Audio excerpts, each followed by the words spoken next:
Which was the best edition of Warhammer 40k? Ah, okay. Okay, it's not this castle. It's not that castle for sure. Ah, here it is.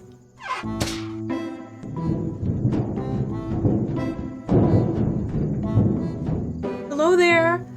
Can I ask you about Warhammer 40k? Yes. Yes, you can. How did you get in my house? Hello. Okay, you're gonna have to help me out. I have been practicing your name. I've noticed that people struggle with it. I've both written down and verbally. It's Christian Von Carmian. Christian Von Carmian. Do you mind if I do it in an American accent? Proportion of my audience is American. They're going to say it in some various accents. It's the R's. I'm sorry. Carmian, yeah. Carmian. It's going to end up as Carmian, isn't it? Oh, it is. Carmian? It's totally going to be it. Hi. Hello. What got you into, or who are you? Who am I? And why are you here? Why am I here? You came in, you were like, oh, you seem to know about Warhammer. I paint Warhammer. And then you crawled in and were like, hey, tell me everything about yourself. I have been actually watching your channel for about 2 months now. And I was like, you know what? This guy's cool. And he's a vampire. There we go. Things that no one has ever said. Christian Von Carmian is cool. It is with nerd glasses on. I'm a fellow nerd. I've played Warhammer for 4 years. And before that, it was D&D. So, and D&D is even now. Oh, yeah. You just got to take away all of the dice apart from the D6s. At least for this edition. Way back in 2nd edition, it was like, oh yeah, this does D8 damage or D4 damage, because it was assumed that anyone picking up to play Warhammer at that time would have a set of D&D dice. I could see it. I could see it now. Edition 11. It's the worst. They've tried D12 systems before. They had a D12 Apocalypse game. It didn't quite work. They've done more like a... Currently they've got Legions Imperialis, which is a new thing. Apocalypse D12 system was you have all of your 40k models. It's in 40k scale. You just have more units. Then you say, right, this unit is attacking that unit. You would roll 1 or 2 D12s and just see what you got. No like 50 dice for hit rolls and 40 dice for wound rolls. But that's the... Okay. Yeah, I know. People love piles of dice. I'm surprised I haven't played Orcs yet. That or The Exorcist. I do feel pretty fun. Yes. Playing The Exorcist. That's a unit that I always have to have on my army list. Oh no, I'm jumping ahead. Okay, sorry. It's okay. Yeah, we were doing question 1. Who are you? I'm a person that likes The Exorcist. Person. There you go. What drew you to the sisters and the Genestealers? Part of it has to be nostalgia. The sisters were really cool in like 1997 when they came out. It was like, here's a heavily armored woman with a big gun. And it's not like a lot of other systems were where it's like, oh, here's your sexy elf woman showing all of her skin. She's got a tiny knife and a bow. No, it's just every elf was girl Legolas. Oh my gosh, yes. One of my friends, he got into Eldar and he was like, why are there no women? And so he started taking his Exacto blade and like shaving off the chin square, like the corner, and like putting gluing a ponytail on top and like, yes, you are a woman. A lot of the Eldar models, at least now, have various sizes of chest. The Dark Eldar depends. If the Kabbalites are 60% masculine, 40% feminine, the Witches are reversed, so 60% feminine, 40% masculine. And then they do a weird thing where they have like underboob, but also a boob window. It's the strangest dress sense. So sisters were nothing like that. They were full armor with really cool weapons. Not just full armor. It's power armor, man. The Emperor saves. He gives you the best stuff to the sisters. So does the power armor. So they were great back in the day. And I was like, I didn't get to get them in 2nd edition. At least not right away. The Codex disappeared. And then very quickly after that, 3rd edition came around with a completely new rule system that was not compatible with 2nd edition. So that Codex couldn't be used. Not that I had time to get it. So then I got some models and I was like, this is cool. These are great. I like these. I very much like my metal battle system models. Genestealer Cult is similar. It's nostalgia. Yeah. It was like, these were cool in the lore back in 2nd edition, but they didn't really have models. There was like 10, 15 different hybrids. There was plastic hybrids, which I recently refound and then converted them up to look like the more modern ones. So I've got like an aberrant from an old hybrid. And then you have the Genestealers. I guess you could say Genestealers are heavily armed. And Genestealers are fun. It's a nice concept. I really like the Alien movies as well. The Sigourney Weaver ones. Oh, yeah. Oh my gosh. That's amazing. And during them, I would be like, oh, wow, it's really nice that these scientists... No, show me the alien. I want to know about the alien from the alien point of view. I want the alien point of view. So why not just go full Tyrannid? It lacked the kind of a personal aspect. It didn't... It's so faceless, which can be fine. You know, the lack of Tyrannid lore is just very simple. They want to eat food. They go and eat things. That's true. It's very easy to get into, but I liked it more of a, it is a family. We do this for family. For family. Oh my gosh. Driving their trucks for family. Throwing ridge runners between buildings. Yeah, Sisters, I remember starting out with them. They were my first army ever. They weren't actually expensive at that point in time at my friendly local game store. Yeah. And so I was able to pick up a lot of them, or a few different squads. Are these in metal or like early... Oh yeah, the metal stuff, yeah. The pewter ones. And we actually got those blue, and we just couldn't find them. We couldn't source them anywhere. So I was trying to flesh it out, because like, was it 8th edition that they had... I think, yeah, I started in 8th edition, and then they had the battalion unit size where you had to have a specific you need amount of 3 units. Troops choices and a HQ choice. Yeah. Yeah, so I was trying to like figure out how to two HQ for that, yeah. Yeah, so how do you fit them in? How do you make more when you don't have the models? Right. So we ended up getting that crafter's putty. It's blue in some cases, and you like boil water, drop it in, it gets soft, and then you can mold things.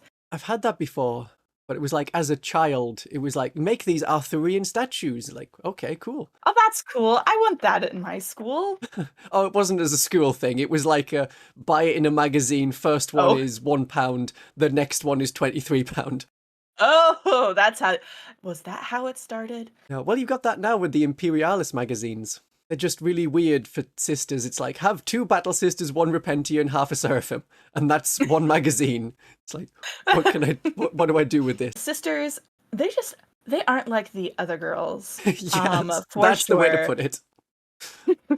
I really liked the idea that they were so fervent. They were kind of like orcs in the way that they were so fervent in their belief that they made things happen. That's through sheer willpower. Yeah. Exactly. I was brainstorming my favorite artifact that the sisters might have. I really liked a chalice where it was homeopathy, and you had 1 drop of the Emperor's sweat. Yeah, I get it.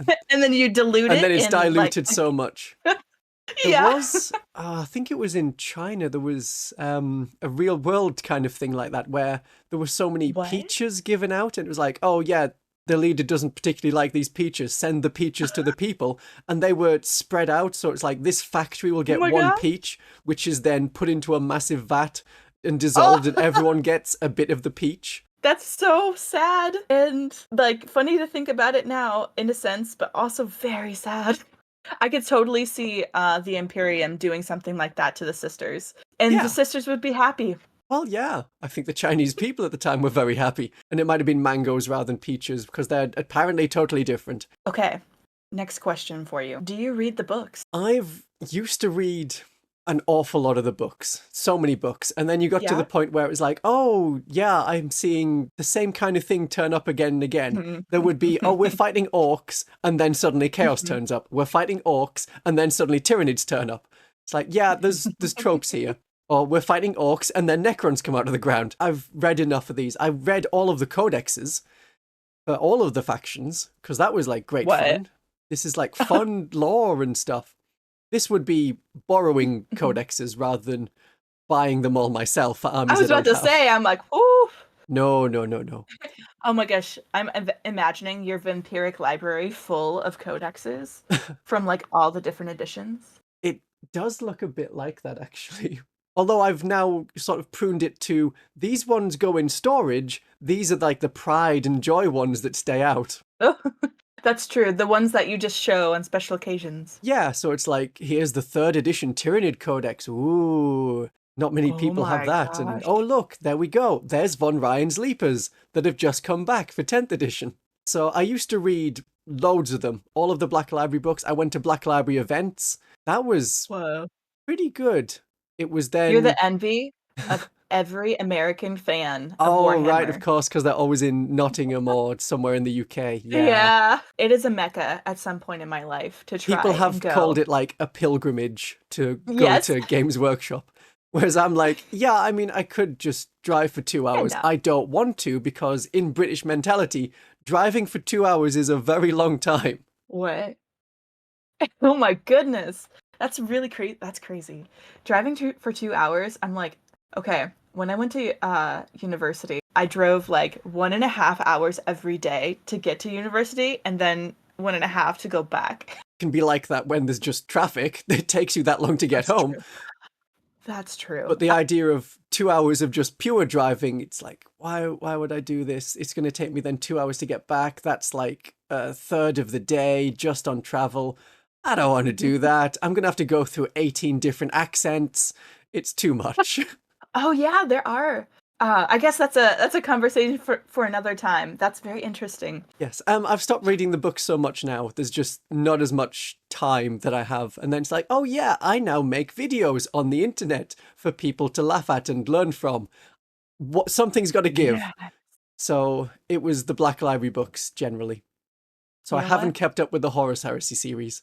I've just remember the like 2 paragraphs of lore from way back. And it's like, yep, it continues to follow that lore. Oh my gosh. Yeah. The War of the Beast was a weird one. The War of the Beast it was like 20 different mini novellas that it came out as. I remember it back as when they first released Epic, well, roughly when they released one of the versions of Epic, they did battle reports on it, and the Imperial Fists were always getting beaten by the Orcs, so they were like, this is lore now. There was some really big Orc thing that kept beating the Imperial Fist and reduced them to like one guy. And then they had to rebuild the chapter from the other chapters that were split off from the Legion of the Imperial Fists to regenerate the chapter. And then killed the Orc. And then they've added more things in like, oh yeah, and Vulcan was there because he's a phoenix. Prometheus cult, he always comes back. He keeps hitting big Orcs. And then did he die again? I think he died again during that and is still asleep. Man, you can't sleep on the job. Well, he's got 2 of his brothers back doing stuff. I just thought it was good that, oh yeah, Vulcan also died at Istvan. And, only one of the 3 Primarchs that were attacked got away. That was cool. That was definitive. That was like, this is a really big moment. They just keep undoing it. Oh. So I can't keep up with the lore. I'll say something and like, this was accurate to the lore at the time. This was like 2004 lore. This is now, oh no, that changed. There's 2016 lore that's new, or 2019. There was a big period, like 2003 to 2017, where nothing happened. It was just, we have our setting. We're going to make more models. There's always like a cool battle back in the past or something like that. Yeah, it was always then Chaos will do something big and scary. Oh, but I don't know if it's as good now. It's really built up the idea that the 13th Black Crusade is going to do something. And it did do something. It's just that then, oh yes, as per normal, the Imperium must do a full counterattack and almost recover. And then there's, oh, the Necrons are going to wipe out everything. Oh, and the Tyranids are going to wipe out everything. Give it another edition, and I'm sure we'll be back on Orcs, or there'll be a Tau super weapon. They probably won't do with Tau as a starter set, though. That, or there might be another brother. Oh, no. It's like, oh, yeah, Rogel Dawn is back. He's just missing one hand. It's like, come on. Stop it. All right. Serious game question time. Do you want to tackle painting or playing a game, the experience first? Go with painting. I know you do some painting stuff. I do. All right, painting. For those of you listening who may not know what this vocabulary word is, it's called Closet of Shame. A closet of shame is a closet where you stick all of your gray models, which are in series of being built and unbuilt and somewhat being built. waiting to be primed or painted or half painted. See, we stick it out in the open and just have it there as a pile of shame in the corner. It A looks pile at of you. shame. Yeah. No. I imagine it being a shambling mass. Yes. Yes. I mean, I've done polls on it before for how big people's piles of shame are. Some of them are worryingly big. My pile of shame did not grow too much until I got a 3D printer. There were no bounds. Then you were like, oh, I'll have 1 of them and 10 of them. Yeah. 1 of those, 10 of them. Oh, this Patreon group has some really good Tyranid models. Let's go ahead and pick those up. I probably have about 50 gallons worth of resin models. I'm never going to do anything with these, but I have them. Yeah. Do you two have a pile of shame? Yes. It's very much out there. Mostly done is a 3rd edition Tyranid Hive Tyrant. I have a Ridge Runner, which I just need to pin to the base. I showed it off recently. It's like a Spider Walker thing. It just needs to stay on the base. I have 1 Accursed Cultist, which is part painted. It's just sat there. I have a couple of models that need flock, which is like your grass effect stuff that goes on top. I just use the old flock. It was popular back in the day. It's essentially green sawdust. But I know other people put like just actual dust or bits of rocks from the garden. One thing that I've been getting into now is I've seen people use chalk pastels for this. I just use makeup eyeshadow palettes. Yeah. But for dusting on top, we did a commission Necron army for a friend, and something more than just spraying it silver. Exactly. He wanted it to be kind of like a Mars desert bottom with a pop of green glowing out of more like black with a dry brush of silver on top. I ended up dry brushing orange eyeshadow over it to kind of give that like dusty appearance. And you can do the same thing with various other sort of crafting materials. Exactly. But there's a lot of tips and tricks. Okay, this will lead into another great question. Oh, I still have more pile of shame to list. Oh, you do? Okay. Let me then there's another like 20 Deathwatch Space Marines. Then I have 3 of the Sniper Space Marines that are part built. I have 2 Crusaders for Battle Sisters that I need to finish up. There's 3 custom built Blade Guard. There's an Artemis, Captain Artemis, who's going to have a heavy flamer. No, the combi flamer. I just need to finish kit bashing that. There is then Warhammer Flagellants, which could become Arco Flagellants if I just switch the base out and just be less body horror and more desperate person running and screaming. Then there's some Chaos Marauders, which I may do when I get back into Warhammer Fantasy. There's a pile of Sister Bits, which is mostly spare Sister Bits. I don't know if I could make more. Oh, wait, now I've got another list of what's in the Bits box. So I need to then make a Neophyte Sergeant, 3 Neophytes with special weapons. I have all the stuff for a Kellamorph. Then I have Clamoverse, do I dare? Oh yeah, I need to make some more attendants for my Celestine proxy, like the Gemini Superiors. And then there's a Tiger Tank, which has been there since last Christmas. Tiger Tank? From like a Flames of War. Oh! Second World War. Sounds like an actual tank. And then I have like a bunch of zombies from Mantic. They are still there and could become some kind of cultist. Potentially. Oh, and then I've got the Admech.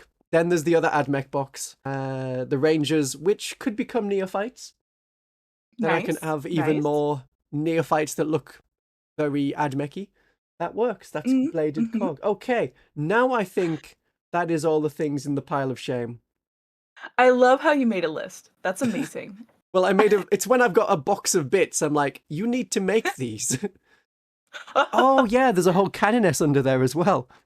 Oh my gosh, that's really funny.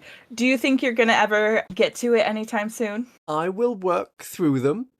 There'll be bits. Usually it's like, oh, we need to do a big game with such and such a faction. So I think the next one is like in March. We're doing some kind of narrative thing. So I need a Deathwatch army of 1,000 points ready to go.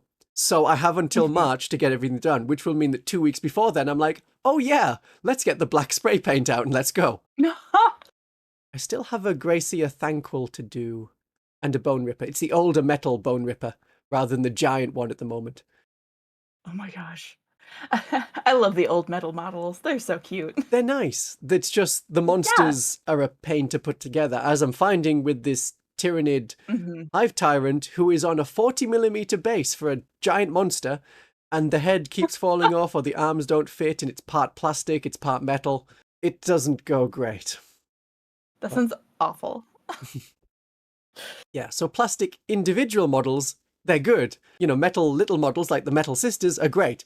Metal monsters, not great. No, don't recommend. No. I would say probably the biggest metal model that I have is the old metal Exorcist. Yep, I've got that one. I love it. It's amazing. It's like a brick. Do you paint by the box art or do you paint it any way you want? I usually have a sort of scheme in mind. Usually it'll be either one of the factions, chapters, sub-faction things, or a variation of that. So it might be, I want Ulthwe Eldar, but instead of doing cream on the helmets, I'll do yellow. That is an older style. That works. It's second edition style. It checks out. Or I've got like Sacred Rose, but it's not Sacred Rose because they have red tabards rather than black. I didn't like the monochrome of just white and black. So I thought, I have this really nice Vallejo red. I'll go with that. Yeah. Customizing units and things to make it so that you know which unit they are. Oh, that's even easier. I just name them all. I just write their names on the base. So all of the sisters have an individual name that's written on the base. That's adorable. Well, it means that it's not just like, Unit Greyfax did really well this battle. It'll be Sister Amelia is amazing. Oh, well, yeah, Sister Amelia's great. I know her. She's great. Oh, everyone loves Sister Amelia. I mean, there's no doubting Sister Amelia. Oh, yeah, she's comes to work on time, brings snacks. That's Sister Amelia for you. Cooks it with a flamer. That's really funny. I'm just imagining what okay, so like military camps between different armies, like what would they look like? Oh, well, you've got to have all the auxiliary staff as well, which is why I kind of like the Sacred Rose, because they are, in the lore at least, very heavy on auxiliary support. They have a lot of Fraternus militia, preachers and such following them around, because it's like they're a sub-faction of the sisters that know that miracles exist and expect miracles to happen. It's like, yep, we're going to war. We have 18 bullets. I think we'll kill 20 people with this. That's fantastic. Yeah, so you can paint them however you want. The box art can be like a nice, this is one way you could do it. If you like that paint scheme, you can do it. But you don't have to. And you never have to. For sure. That's what I was going to do. I have been painting my sisters. So I live under a rock when it comes to a lot of pop culture things. So I was really late to a certain anime named JoJo's Bizarre Adventures. I have heard of it. They have some of the funnest color schemes imaginable.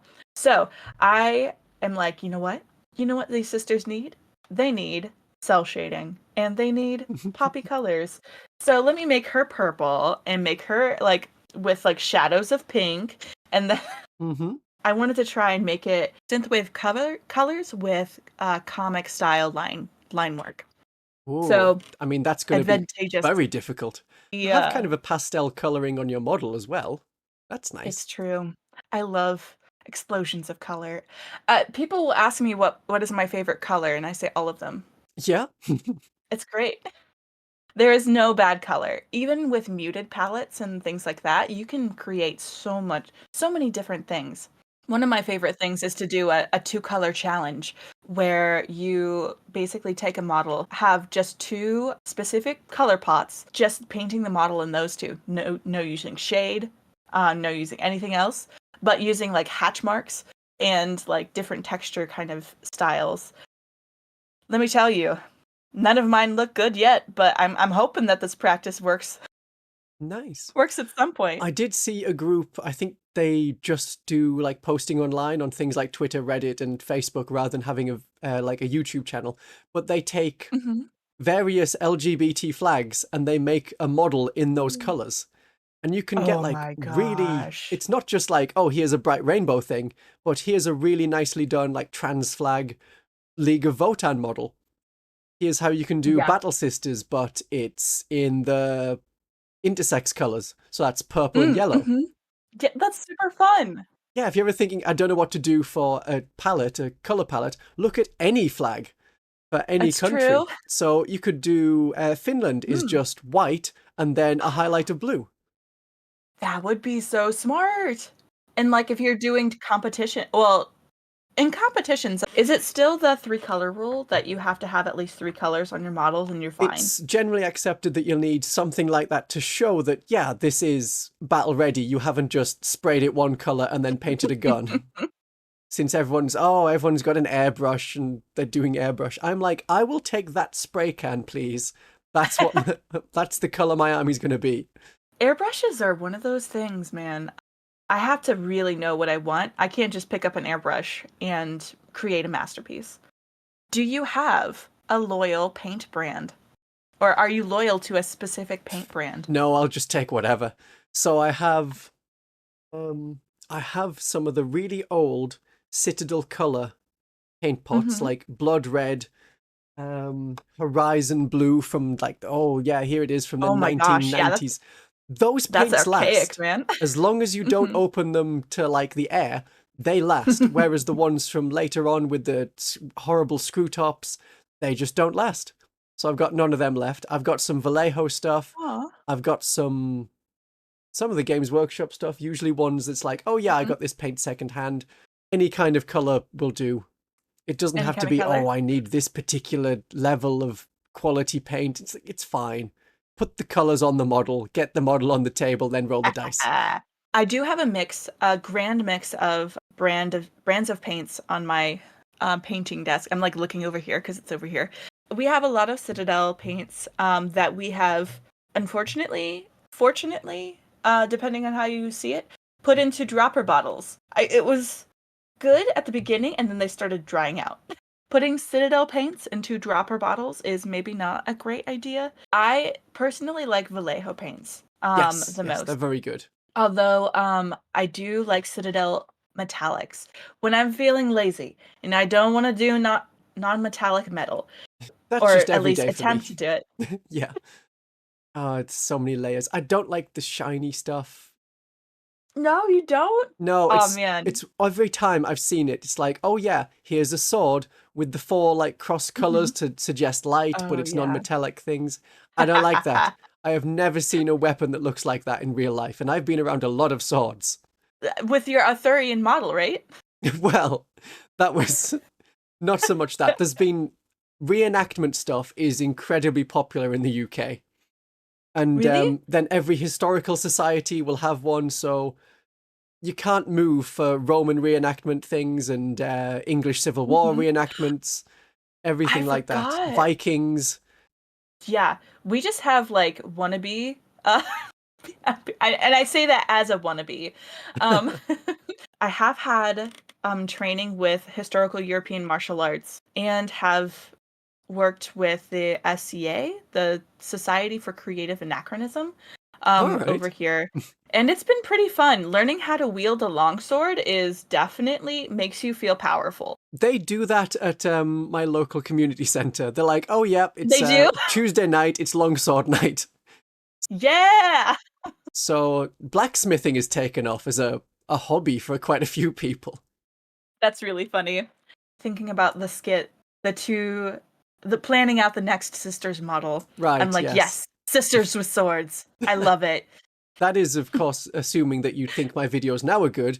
If you go back to my earlier videos, it's like, oh no, no. Oh, I did. I went back. I looked. It's when it's like, that's before I had a microphone and I was just using the onboard computer microphone. Oh, yes. Oh my gosh. I remember that. That's before I used, proper tracking. Yeah, that's with VTubing. There is a learning curve with all the technology that you have to acclimate to. There's so much technology. It's like, here's 5 things you need to be an expert on right away. I was looking at the speaking of technology, this headgear where you can put cell phone on for facial tracking, so that you can move your head wherever you want. Because I don't know if you've noticed, but my head tends to go like do. You notice that it's two-dimensional, yes. Right. You notice, and I'm like, I need it to be a little less. It's the A very little expensive less. models that people have, like the famous people with famous Yeah, names. They're like, oh, two-dimensional, but it looks 3D. Whereas you are 2D, yeah. but 2D, and I'm 3D, but 3D. Now, okay, I do not know. I know they're graduated, and I actually watched your video on them. Is it Pikamee? Yeah, Pikamee. I really love her model. That's great. It was a pretty simple design, just then teeth. And then So- teeth. But it kind of lets the colors and the color palette kind of speak for the personality, which is really fun. It was really only when I became one that I really started to really learn about VTubing culture and like that way of kind of like making entertainment. It's very cool. I love it.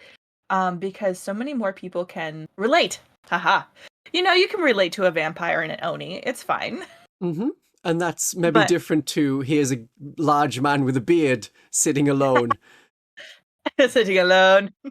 just I mean, among and their there's pile no of problem shame, with their that. chair, set on a chair that is their pile of shame. It's a throne, okay? Mm-hmm. A Um, throne of shame. I have to say, it's kind of like the phenomenon where you buy a car, like you've never seen the car on the road before, but once you buy it, then you see them everywhere. Yeah. Um, Yeah. I'm sure that's happened to a lot of people. And then they're like, oh, yeah, there's so many different kinds of VTubers. So there's Paul, who is bad at stuff, who is a PNG kind of tuber. He just has Yeah. a stick figure, and that moves. And that's how he does his live streams. Was that who you did the collab with It most was, recently? yes. It was, Nice. I guess, my most recent one before this, officially. Yeah. I took a look and I'm like, it really made me think of the creator Cyanide or the channel Cyanide and Yeah, Happiness. with those kind of crazy stick drawings. They're good. It takes me back to middle school playing those flash games in the computer lab. It's amazing. We should get back to Warhammer. I suppose we can. Do you have a brush that you can't live without, or like a lucky brush where you paint eyeballs with, just so that you can get the pupil just right? Well, I found that for painting faces, I think it was on how to start Genestealer cult. I look at one of my models that I've done and it zooms in right into the eyes. It's like, you get the good effect if you just paint like a flesh tone in there. So I'm at that level of that. I don't do eyeballs because then you find that actually, and you can see from our faces, most of the eye is the iris, the color. And then there's a little bit of white at the edges. People are like, nope, do a massive line of white and then single dot of color. That's not how eyes are. So I just skip that thing altogether. Well, like swords. Swords are the same way we were talking about before. Swords don't look like that. But yeah, painting eyes, there is a particular D&D model that I've painted that is a gnome. Definitely is looking at two different things at one time. Right. I have found that micron pens are very good. If you're unfamiliar with micron pens, they have like 0.15 millimeter felt tips. So you can like, if you are trying to detail like a scroll or something and need some kind of script, you can use a micron pen. You could use, if you do more like hatch marky kind of stuff, you could use that to kind of shade in. So that's always a cheat. Otherwise, the brush I use the most, I have a detail brush. Oh no, that's not meant to be that small. That's just a that's a layer brush that's got not many bristles left. The starter brushes, we all just have one. the standard Games Workshop starter brushes that you get with all of their painting sets. They're fine. That does me. That's the right size for the models. What? You don't have like pretty pink-handled glitter brushes or Not let's really, see no. here. Just No gritty, grim dark. I haven't even got one with like a bat symbol on the end or anything like that. What? Oh man, gotta get your brand going. Let's No, go. I mean, painting is just such a part that doesn't interest me that much. It's yep, I can do as many people are doing right now, listen to some podcast of two people talking about Warhammer while painting, but no interest in being like, and here's how you paint a model. I'm just like, throw the sprue in the air, hit it with a spray can. That works. You know what? I like that routine. I could see it. I could see it now. Yeah, I mean, I used to do assembly line sort of painting stuff where it'd be, okay, pick up one Chaos Marine, do the shoulder pads, pick up the next Chaos Marine. But I found that doing that, you'll miss one part on every single model and have to go back to them anyway. So now I build by numbers, which is where I'll get the sprue, spray it, and then with a pen or pencil just mark, okay, that's arm number 1 I've decided for model number 1. That's going to go with torso number 1 over there and this head. And so you can mentally build them up, and then you can paint them as much as you can on the sprue, cut them out, put them together, fix them up at the end. Whoa. That is a really good way of doing it. See, I just like part assembly. Like That works. I have works. Do like a torso and legs. Oh, who is Mac Daddy of the AdMech? Crawl. Yes. Crawl. Yeah. That guy. I have him in 2 parts. He is detached at the middle currently. In a binary, you could say. Yeah, right. Talk about playing the game. Longest game ever played. Longest game. That's going to be an apocalypse game, and not the D12 kind of apocalypse. We are playing 40k, but it was a lot of points. I was about 3,000 points per player, and we had 7, 8 players, something like that. So it took 2 days. Yeah, so it was, here's put all the models on the table. Like, okay, we'll start at 10 a.m. So by 1 p.m. we had deployed, and then we got about 2 turns in that first day. Then the next day we did 2 more turns, and like, okay, it's turn 4. We finished turn 4. We don't need to play the last, I think it was 2 turns, because it was a 6-turn game at the time. That'll do. We know who's going to win. It's over. Yeah, usually by like turn 3 or 4, you can see the general trend of a game and be like, okay, I've lost at this point. Yeah. Yeah. So you can either be like, okay, it's okay to pack up a little bit early. There's no way I'm coming back from this. Or if you're playing smaller games, which I'm going to have already talked about. This is going to be weird in terms of when I'm recording this compared to when the video comes out.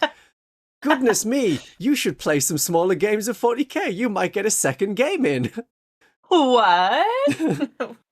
Good counter question. What's the shortest game you've ever played? I don't know.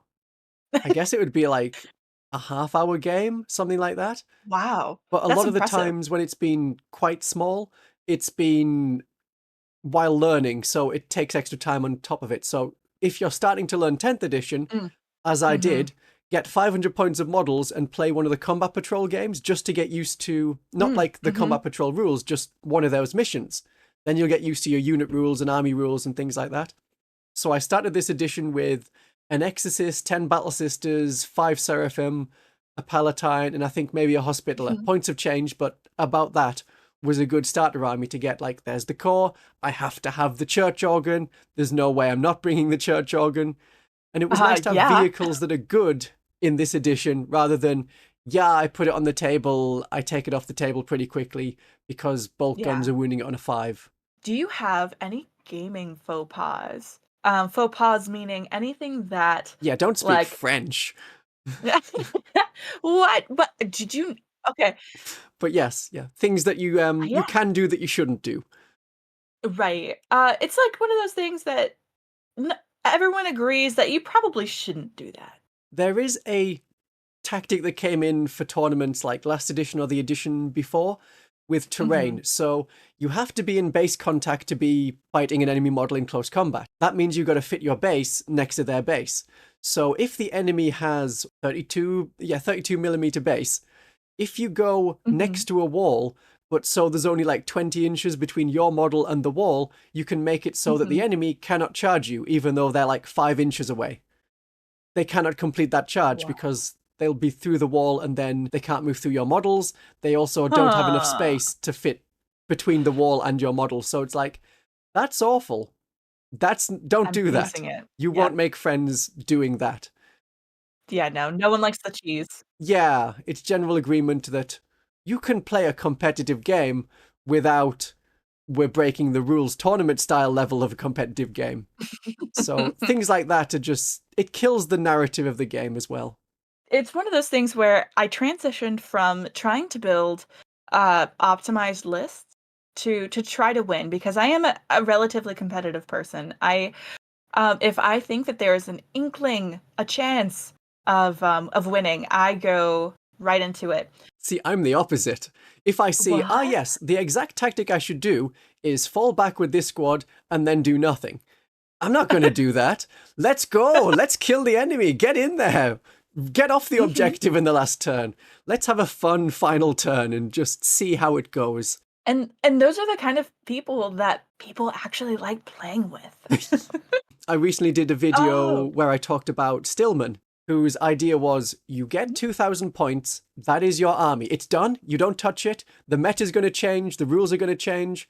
You stick with those models in those units, and you play them regardless. Yeah, people will know your army very easily, but your tactics will change.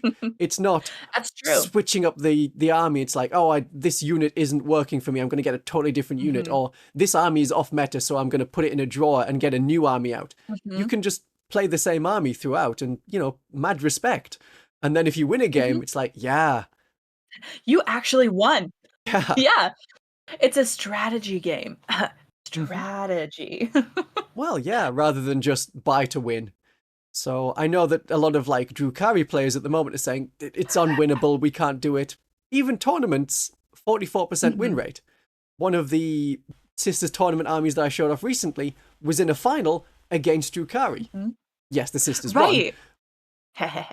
You can win with Drukhari.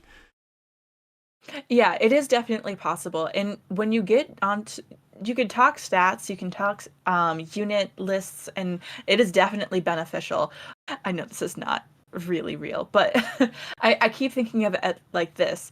An actual real life army would not go into a battlefield without knowing intelligence, right? So it's very important to know things prior to a game, but it is important to know that it is the general movements and your decisions in game. But yeah, it's the choices in the game that really hammer home who has the mind of the game, the heart of the game. Although I think there was no way that two armies of equal size and equal value would ever want to fight against each other. That's just not how war works. I mean, they did some stuff where it was like, okay, we'll arrange to fight on this field, and then they'd set up on the opposite hills and then maneuver around for a couple of hours, essentially constantly redeploying, and then eventually a fight would break out, or they would go home. I just had a thought. It's like wintertime now. I Yep. kind of want to have a themed Warhammer fight where it's like two sides. I love the idea of when it's Christmas time, there will be usually like a brief pause in fighting. And I forget the particular I wouldn't battle. say usually. I would say one time in one war. One time.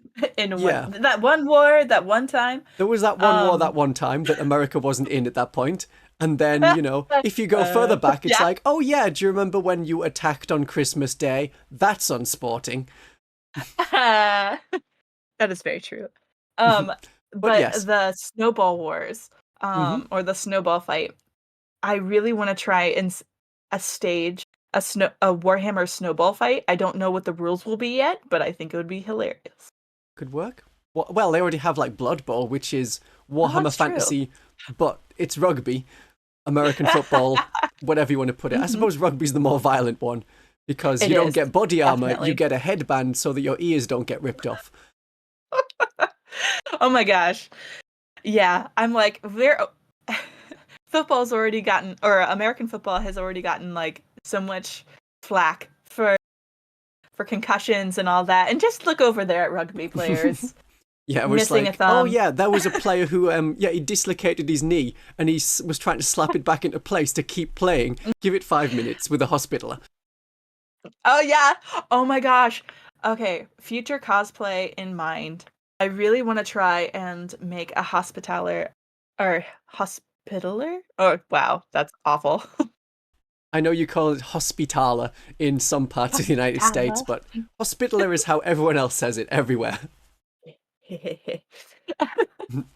But I really want to try and make an outfit as her, but instead of carrying a gun, I really want to try, or like How a un-American of you. weapon. I know.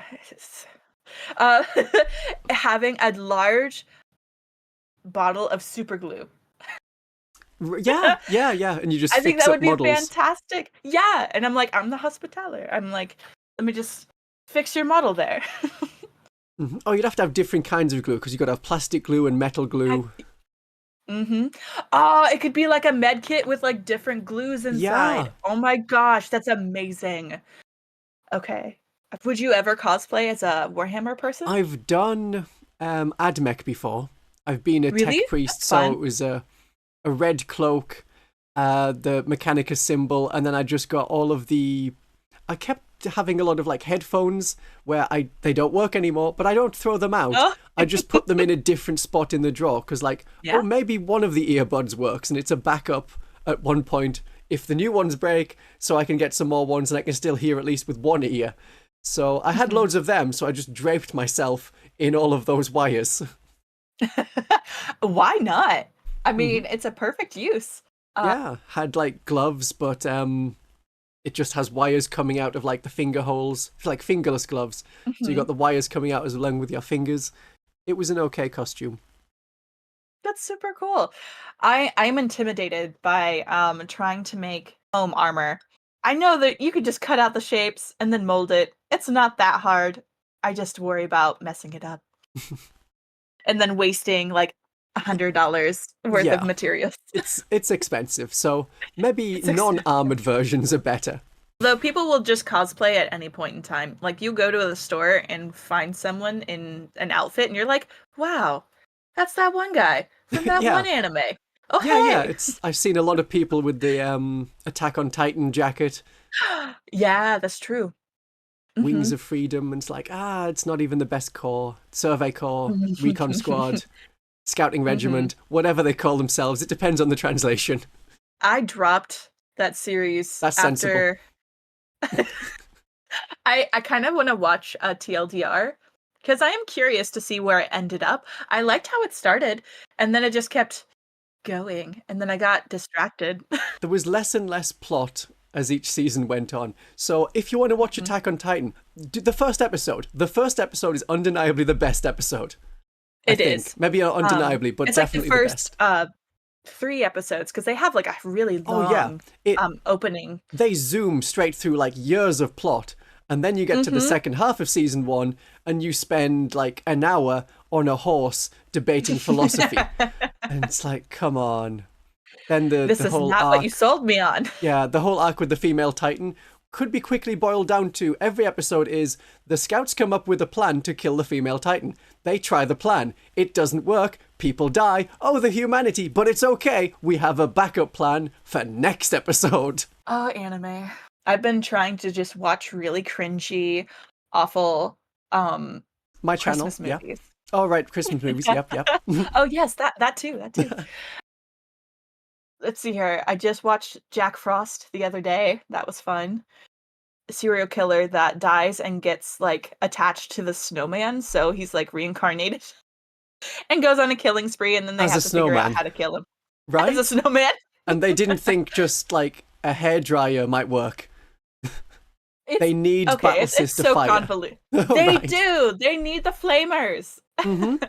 Back to Warhammer. I think we've come to the heart of this interview and the serious question. Which was the best edition of Warhammer 40k? Okay. Well, there is definitely no perfect edition. I had some that I really liked, but Lagas. for very different reasons. Yeah, I mean, I don't much remember first edition. It was there. It seemed to be more of like a role-playing game more than anything else. It's when you got games like Space Hulk. So that's some Terminators, some Genestealers. You play that game rather than 40k in itself. I know there were rules. I've got the rule book. Oh yeah, I've played Space Hulk before. It's really fun. Yes, I mean, if you got even the newer Space Hulk, it's exactly the same rules as the first edition Space Hulk. They haven't changed it. It was a great system. But second edition was great for the scale of the game. So you wouldn't have, oh, okay, I need my 90 models on the table before I can play a game. It was, I have 30 dudes, yeah, that's a full army, that's all I'm ever going to need. And one tank, potentially a dreadnought. So if you think of a starter set now, that's a full and done army for 2nd edition. Right. There was a lot of weird stuff, to be sure. The Avatar of Cain, well, there was a lot of monsters you couldn't kill. A Carnifex was Screamer Killer, Carnifex, was very easy to kill unless it had an enhancement that gave it a 4+ invulnerable save. Then it seemed to pass that so many times.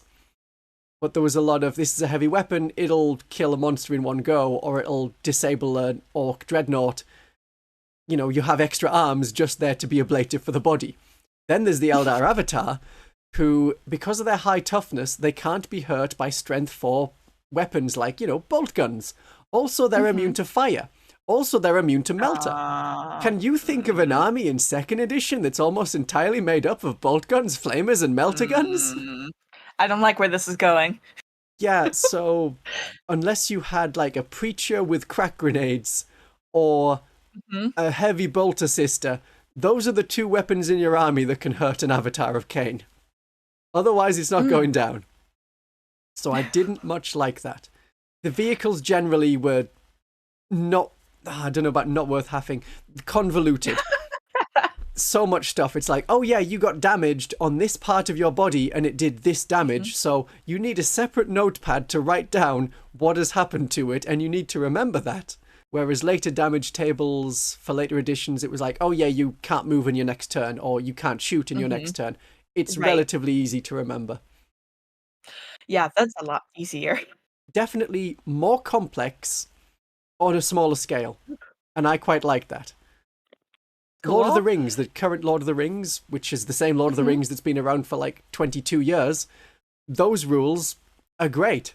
Skirmish level, 1 dude shoots, 1 dude fights, you pair up your fighting. 2nd edition was much the same. I didn't know that I knew they had a model set. I did not know that they had a game. When it came out, and for a few years afterwards, Lord of the Rings was selling better than Warhammer Fantasy. I think the Uruk-hai box set is the only box that's beaten the Space Marine Tactical Squad for most sold box. What? Oh my gosh. That's amazing. At the time, it was incredibly popular, and then it's just kind of petered out. They tried to revive it with The Hobbit and the Hobbit films. Yeah. Didn't really work. People were just like, nah, I don't want to get back into it, generally. Well, I mean, it depends on your opinion of the Hobbit movies, how well they did. Yeah. And how inspirational they were. Oh, I went with a friend, and every time something would happen on screen, she would just tilt her head and be like, to me, and be like, and I'd be like, yep. There's a thing. There's a thing. That's so weird. That's so stupid. Yep. Let's see here. Oh, yeah. So we were talking about 2nd edition. Right. Yes. So 2nd edition, very good for small scale games. Different things like every unit feels special. Every model is special because you can fire in different directions, and it encouraged you to exploit the rules. It was like, you must shoot at the closest unit you can see. And then it encouraged you to like pivot your models 90 degrees to shoot at a separate thing. So it was, Necromunda uses rules a lot like this, even current Necromunda. I was about to say, it did sound familiar. It was complex, though. Definitely complex. I didn't do it properly at the time, but it was a good game system. It worked for the size of games that they usually had, mostly. Yeah, 3rd edition was quite fun. It was taking a lot of the stuff from 2nd edition, simplifying it, and it was like, this works. This definitely works. Then it still had problems like, there were some missions where you needed to get your army off the opposite board edge. Now, in 2nd edition, you could do things like advance, which was just you move twice your movement speed. They got that from Warhammer Fantasy. So your orc unit that would be going 5 inches is now going 10 inches. Yeah, you can get across a 48-inch board, which has like 36 inches of distance to cover. You can definitely do that. In 3rd edition, you have 36 inches to go. You move 6 inches. If the enemy doesn't turn up, you lose the game. Because you can't make it off the opposite edge in time with infantry. You have to charge units that are in the way to get like an extra boost of movement. And that was only an extra 6 inches. That was the charge distance at the time. You can go up to 6 inches rather than the 2d6 that it currently is. It was fine. 4th edition was really, really good. From what I remember of 4th edition. That was probably great. They had a lot of narrative scenarios. It was, here's all of the rules, here's loads of different narrative scenarios. And when 8th edition came out, they pressed Control-C on 4th edition and Control-V. So if you have the 8th edition main rulebook, it's like, oh yeah, here's your bunker assault mission. Here's your fighting with sentries. Here's your preliminary bombardment rules. Here's some city fight rules. Like, oh yep, that's all from 4th edition, which was a really great edition. I liked it. I can't remember if it was perfect and what was wrong with it, but I know there was things wrong with it. Was it things like, oh, you could consolidate into enemies, and so there was no retreating back then, so you could just, if you got into combat, the combat lasted forever. But that may be blurring it with 3rd edition. 3rd edition, 4th edition, 5th edition, very similar, to the point where the Battle Sisters had the same Witch Hunter Codex and it worked throughout the editions. Yeah, that tracks. From what I know from 8th edition on, yeah, that tracks. 5th edition then, I just felt like, here's your 4th edition rules with very little extra.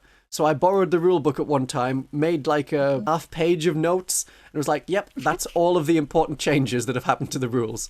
That's kind of nice. Yeah, it was kind of nice. But then we got weird things like, oh, you can go to ground, so you get bonuses for not moving, but there's penalties as well. It got some of the rules right, but otherwise it felt like 4th edition, which felt a lot like 3rd edition, which copied a lot of rules from 2nd edition that they didn't need. Things like the heavy weapons in 5th edition. Oh, you need to stay stationary to fire one heavy weapon.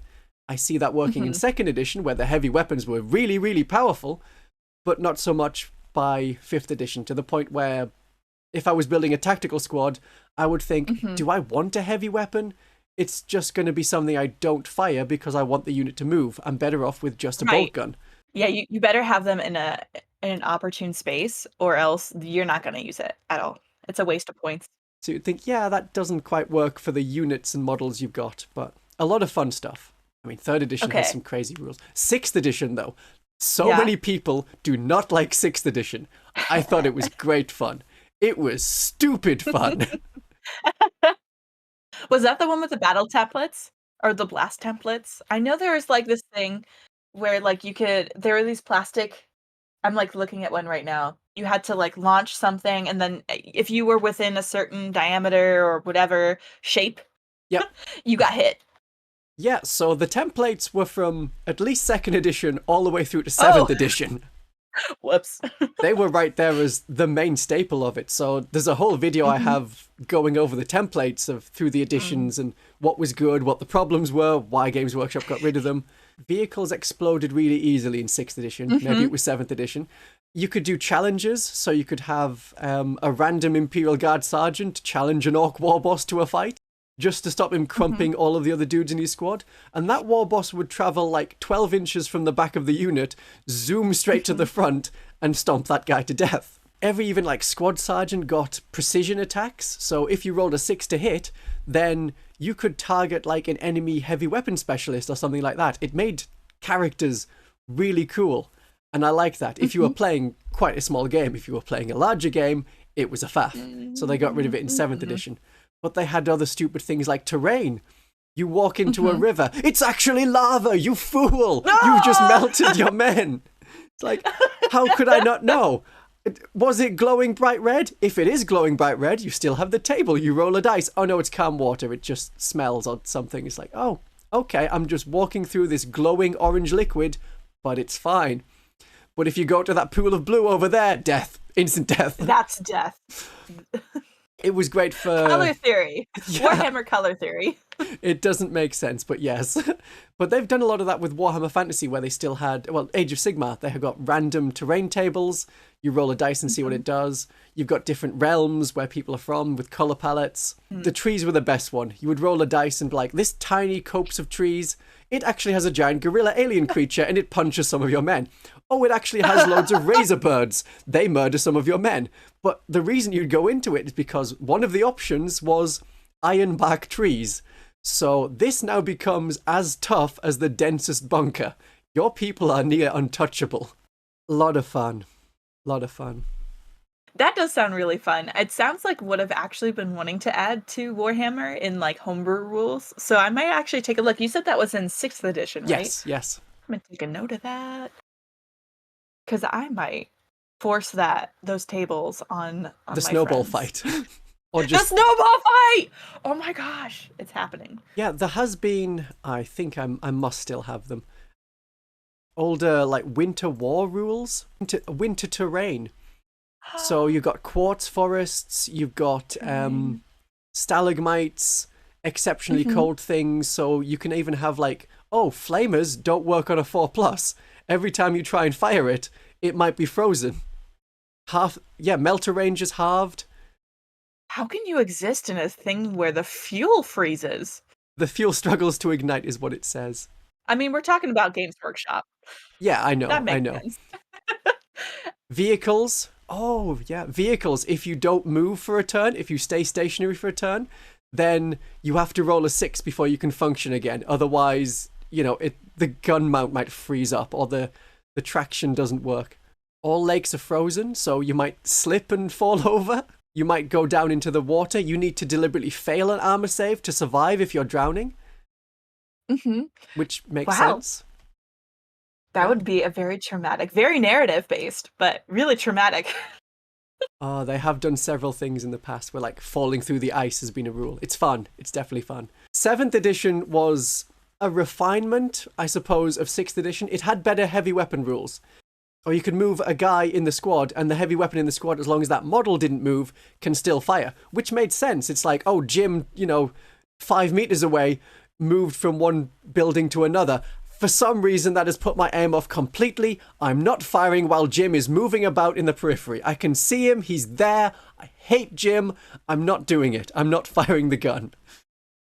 Do you have a model named Jim? No, I don't have like a battle sister Jim. Oh, I really want to make a Crusader a Jim now. Oh, and you have to spell it weird, like not quite GYM, but Jim with a G. Yeah, Gim. It's Gim. I didn't think about that. 8th edition, I really like the rules for, especially, right at the start. The index rules, I thought that was great. Apparently it was horribly unbalanced at tournaments. I didn't care. It was a lot of fun. Battle Sister rules were quite good. You got prayers, and that was like, you could move extra distance, you could shoot, but at the start of the turn, with one unit, it didn't scale well for size, so a large army would still get 1 miracle per turn. A small army would still get 1 miracle per turn. So if you had a small Battle Sister collection and you played like 1,000 points, that was optimal. So that was great. So did you start at the start of 8th edition or midway through? So to sum up my 8th edition experience, when a person tries a different food for a first time and they don't like it, maybe yeah. It was kind of like that, where I was like, I tried it and I'm like, this is a lot of rules. This is a lot of stuff. I like these girls. They're cool. I like painting. That's cool. But this game, I don't know about it. I played probably about 2 8th edition games, and then I'm like, this ain't it. But I did like playing Tyranids during 8th edition. I borrowed an army from a friend who had not painted them, so of course I took them and I painted them with an airbrush. I was very proud. I wanted to kind of help myself learn, so I went through and made color schemes for all the different kind of unit types, like heavy units, quicker units, things like that. Yeah. And I literally just took 3 colors and synth waved it across the different models. And it really helped for learning how to play the game. And with my Genestealer cult, I have it in like layers. So the Genestealers are bright red. Then the first generation ones are mostly red, but then you start getting like the clothes, which are in light blue. Second generation, there's more clothing. They, of course, have 3 arms, so they're quite well armed. Then you have the neophytes, which are a lot more blue in the 3rd and 4th generation. And so you get like the color changes across the army. Very Spider-Man. I'm seeing like the red and the blue. It's a paler blue than that, but yeah. Oh, gotcha. But there's another place you can take like color from. Comic book cartoons and things. You're like, I really like Rogue from the X-Men in the green and yellow. There you go. That can work well together. I went to go with Grey Knights because I was thinking, I'm like, they're super anti-witches and chaos. Sisters are super anti-chaos. I mean, everyone is, but including chaos. Including, no one's with chaos. But I wanted to paint them like the Gay Knights. And so I had them all in different colors. I did do the rainbow flag on them with glitter bases. Are you drinking tea right now? I heard a glass clink. I know. It's a mug. I tried to make some coffee. Do you have a drink of choice? Tea. Always tea. Tea. Nice. Usually in the AM, I usually drink about 2 cups of coffee, but I usually call it coffee tea because I just water it down. So it's like bean tea. Not quite hot leaf juice then. Yeah, it's not quite hot leaf juice. It's the bean tea. I did not like the Celestine head that came out in the new plastic model. So I, of course, swapped it out for a skull because those are never off-brand for Warhammer 40k. And then I ended up painting her wings rainbow colors for Pride. Yeah. Oh my gosh, this glitter base is amazing. And if anyone, and I actually sealed in the glitter, so don't worry, your tables will be fine. It's not putting on poof and there's a cloud. Deep strike, impact, and Greyfax is just covered in sudden glitter paint of all the rainbow colors. Like, no, not again. Oh yeah, I was able to pick up Greyfax model, but she only really came in the set of 3. Yeah, I have no clue why they would be together. It was probably a story thing. Yeah, it was a triumvirate. It was at the end of 7th edition, start of 8th edition. Mm-hmm. And they were like, oh yeah, we're going to bring Guilliman back, so we need Cole's technology, Celestine's faith magic, and Greyfax is also there. Yeah. Oh yeah, and her too. I actually I actually painted her cloak in the bi-flag colors. Mm-hmm. So I wanted her to be Bi-Fox instead of Greyfox. That's me and my glitter bases. Glitter bases are great. You should be able to add whatever medium you want to your models. It's your model. Even flock. Even flock. Or rocks you find out in the natural wildlife. Yep. I know, that's what I do every now and again. We have a lot of shale deposits near me. So we just go out and find terrain bits everywhere. That's cool. I mean, I have, the beach it's so far away. It's like half an hour drive to get to the beach. So far. Oh my gosh. So far. But yes, other parts of the country have like beautiful sandy beaches. And I'm near North and South Shields. It's pebble beaches. Mm-hmm. So you just get rocks on top of rocks. And there's different levels of rocks. A lot of rocks you can pick up for your bases, but not so fun to run barefoot across. That's very true. Well, I mean, sandy beaches aren't that way either, especially about 2:00 in the afternoon. But what about 9th edition? Tell me about 9th edition. 8th edition was good. It had a lot of stuff. Mm-hmm. 9th edition was essentially a refinement of that, and then made worse. So 8th edition, there was a problem with soup. So the soup armies were, because of the way you build your army, and you can take things from different like imperial factions, you would have one knight, you would have 2 Imperial Guard lieutenants, 3 Imperial Guard squads. There's a battalion that gives you loads of extra command points, which you're not going to use on the Imperial Guard. You're going to put them into the knight to do fancy stuff there. And then you can also have your regular Space Marine army, because it's apparently a Space Marine army with all of these other units. They're doing Space Marine things, possibly with the new Primaris models, which were just a way of making all of the Space Marine players rebuy a Space Marine army. Didn't like that.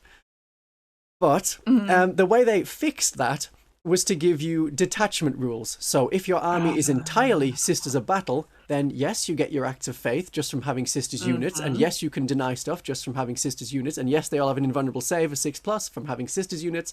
Oh, and Zealot comes up as well. Oh, and then there's the extra rule. If everything is Sisters, you get your Sacred Rights. So that was an extra bonus. And then you got the sub-faction rules on top of that. So all that 8th edition was missing right at the start was sub-faction rules. If they had that, I'd be happy. But then it was like, oh, here is the pile of rules you need to know to play your army. That was a problem for 9th edition. Sure, it probably was the most balanced, so any army could play any other army and roughly have an equal chance of winning, but you had to learn so many rules. So at one point I was like, hey, I'll get my Space Marines out, that'll be fine. I just need to make up a 3-page quick reference sheet of A4. That's not a quick reference sheet. 9th edition was when I first started to really cognizantly be aware and get into Warhammer. Even though there were so many rules, I took to it like a fish to lava like water. Yeah, right. And tried to swim, memorizing all the rules, and then it just came out. All the rules updates through me. I'm like, I just memorized this. But... Yeah, then it's like, oh, here's Armor of Contempt. You need to know that. Did you remember that? Usually, I know this is probably not a good thing, but I just kind of depend on my opponent to know their rules. Yeah. Like, I don't have enough time. I mean, that happens. You just pair up with someone who knows the stuff, and yeah, that works. It's not like an MTG, a Magic the Gathering tournament, where you've got the judge, and you're like, Judge! How do I play the game? What is this rule again? Will you tell me what this keyword means? Yeah. That's one of the things. No, it did throw me off a bit recently when I had a new player. Didn't know he was a new player. He was like, yeah, let's play this game. And he immediately set it up like, we're playing tournament mission style. We're doing it this. We're doing it this. And I'm like, oh, so you know what you're doing. And he started pulling things. And I'm like, this is cheating. You're cheating. And it's like, oh no. I was like, I didn't want to say, what do you do? You're a massive cheat. But it just turned out he didn't know the rules, hadn't understood them and things like that. So it was stuff like leading a unit bonus when they're by themselves. He's like, he's leading himself. It's like, that's not how that word works in any language. No. Oh, buddy, no. Things like that. It's just, oh, you just approached it wrong. You didn't say, hi, I'm new. I've played 2 games. Please help. Yeah, I would say, there is a certain element of talking to the person that you're going to be playing with and seeing like experience levels. Like, hey, like I know my army really well, but I don't know your army. Never seen your army before, which is what I get every time I put Genestealer Cult on the table. So we talked about 8th edition, and 9th edition. Yeah, then 10th edition I am mostly liking. It's got characters back inside units. You've got different things that like, oh yeah, that works with that. The character helps the unit. Whereas in earlier editions, like 4th edition, the character would just be there in a unit to have ablative wounds, essentially. They would be a delivery system for a guy with a really big sword. But characters generally at the time were overcosted. In 3rd edition, if you could get away with having your Space Marine company led by a veteran sergeant that cost 15 points and had 1 wound, you would. Why would you pay 60 points for essentially the same profile, 2 extra attacks, 2 more wounds? It's not worth it. Agreed.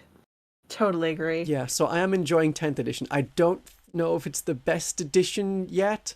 It's good. It's toned the command points way back, which is great because in 9th edition it would be like, so we're reducing command points. And everyone would be like, oh, thank goodness.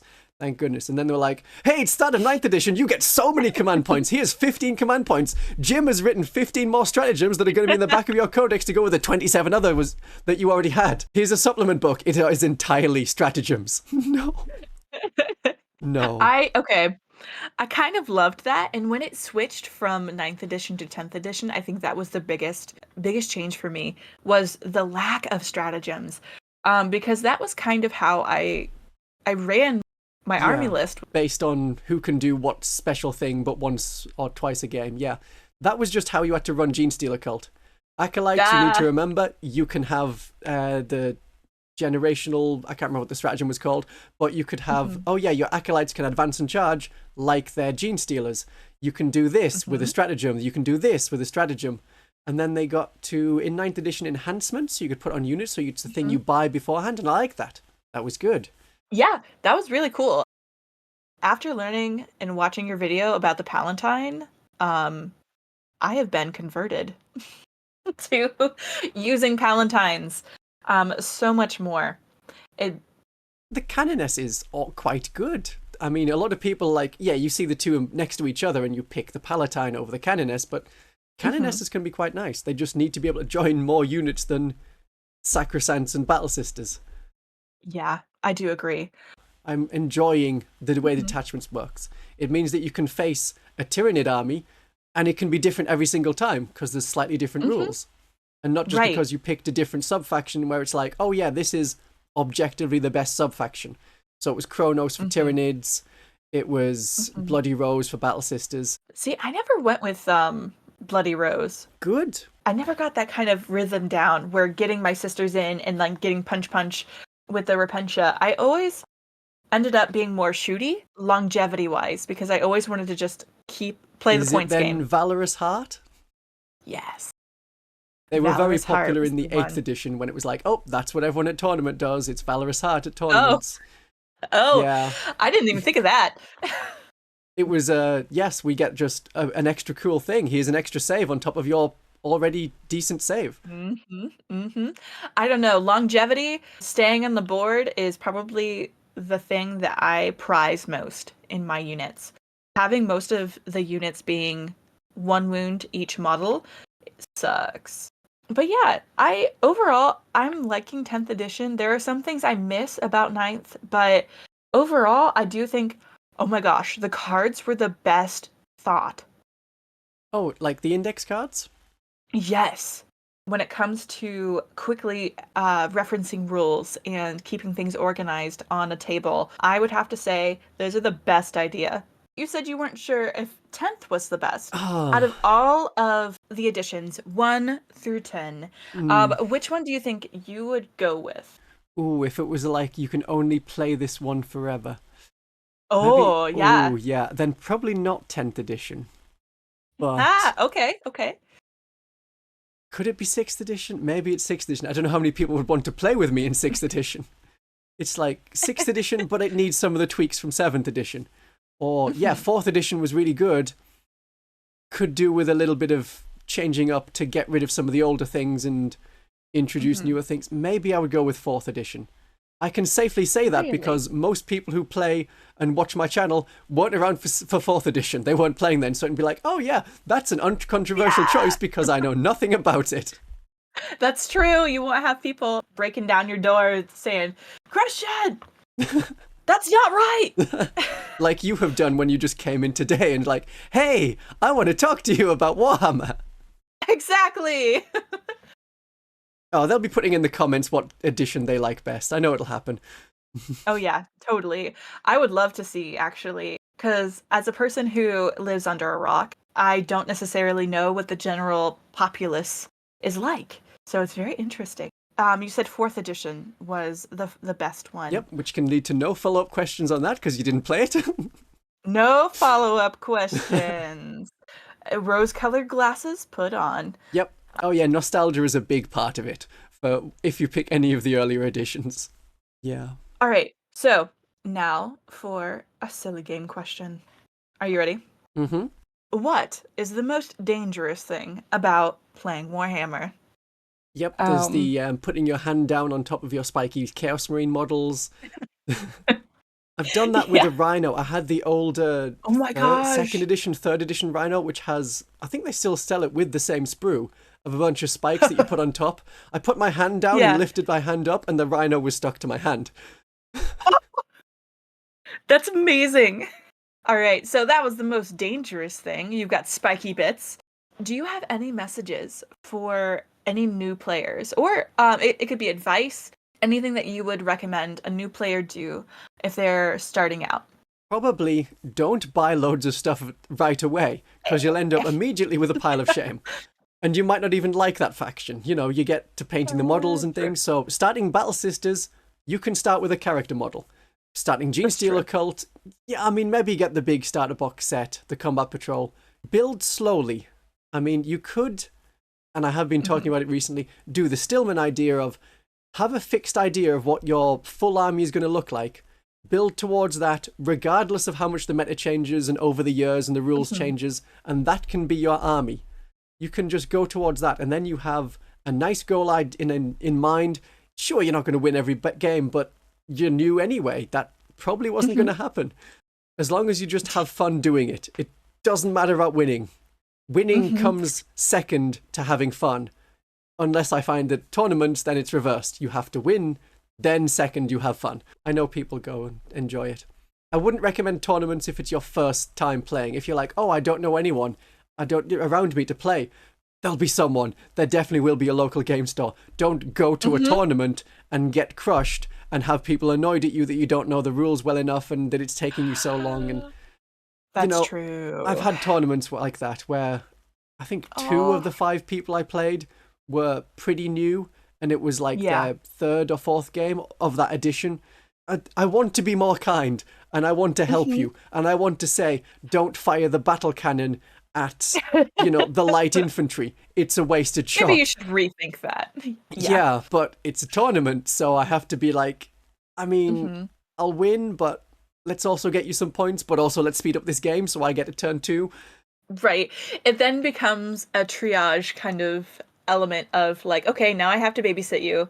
And it's not in a bad way. New players are always great. I would still consider myself a relatively novice player. But yeah, it is definitely a fun game to get into. And it's a really fun conversational kind of way to get people together out of their homes, out of their dark cave nerd rooms.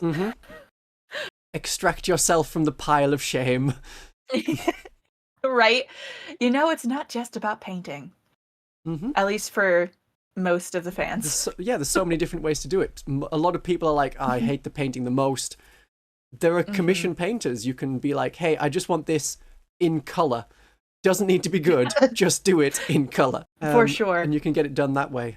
Or you can just be like, yep, I'll do it myself like that, while listening to Von Carmian rabbit on about some kind of edition, like, oh, he's mentioning 2nd edition again. That's new to this channel. He's never done that before. Wow. But it was a pleasure talking to you today.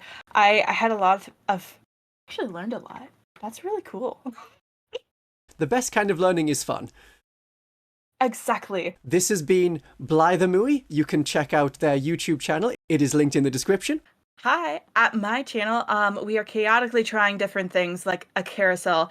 But if I were to guess a general trend, it would be indie games, Warhammer 40k, mostly miniature focused. And that's me if you want to check me out. All right, Christian, we've had a lot of tough questions, but this one might be the toughest. Are you ready? Probably. Yep, sure. Okay. There are numerous armies out there, but there is only one that can be a true menace to sisters. Who do you think that is? Ooh, so it's like the one that's the least fun to play against. Well, for Genestealer Cult and Sisters, it's probably the same, but certainly for Sisters, well, that's a whole nother video of what is fun to play against, or not, with the Battle Sisters. My darlings and viewers, have a great day of 40k. Bye!